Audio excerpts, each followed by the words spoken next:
One, please. Sure, go ahead. Thank you. The Democrats have questioned and scrutinized the president's comments about using potentially the military, American cities, as training grounds for the military. And when you look at Portland, Chicago, local and state officials say that their local law enforcement is able to handle the situations, these protests on the ground.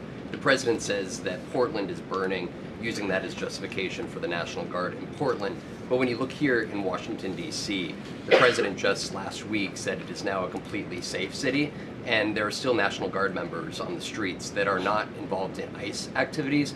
Can you provide the justification for the White House here in Washington, D.C., why the National Guard members continue to be out on the streets? Because Washington, D.C. has invited the National Guard here. Why?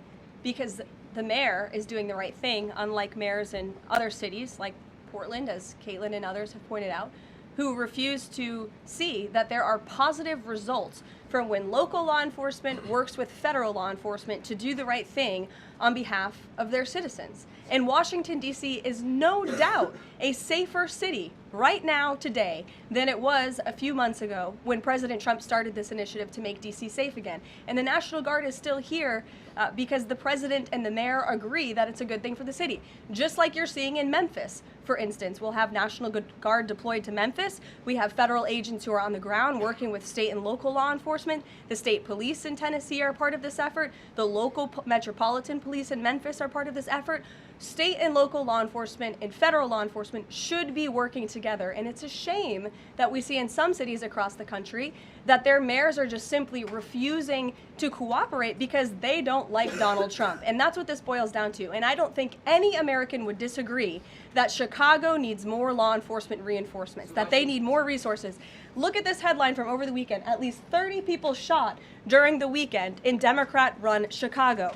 5 of them were killed in one weekend. This is completely unacceptable, and the president wants to make American cities safer, and he's willing to work with anyone to do it. If the courts allow you to ultimately send in the National Guard into Chicago and Portland, do Democrats not have reason to be concerned that there are long-term plans by this administration to keep U.S. military or the National Guard in American cities, like what we're seeing here in Washington? Why should they be concerned about the federal government offering help to make their cities a safer place? They should be concerned about this. They should be concerned about the fact that people in their cities right now are being gunned down every single night. And the president, all he's trying to do is fix it.